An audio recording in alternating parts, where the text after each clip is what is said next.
I think that what we really need is a massive redistribution of power and wealth in this country, right? And I think one of the key challenges we have is when we try to focus on purely on legislative answers, we're not able to get the legislative victories we need because at the end of the day, politicians are more beholden to corporations than they are to their voters. Since Citizens United, you hear much more of corporations run the government, but our campaign for the most part still target government as if that's where the power is. Theoretically, that's where the power is, but we need to look up the food chain, look up the money tree. Like, why is it that even if we elect the right people, nothing changes? And it's because at the end of the day, there are a set of folks who are very, very invested in status quo.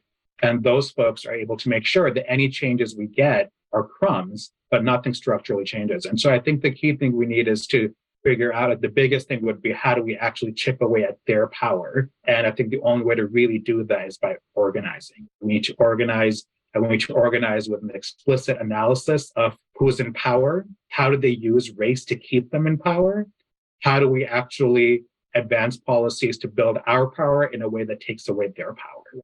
To really have this clear power analysis, I think, is the most important thing. And that if we can actually chip away at their power, that's how we can start to then lay the groundwork for passing the kinds of policies that we need.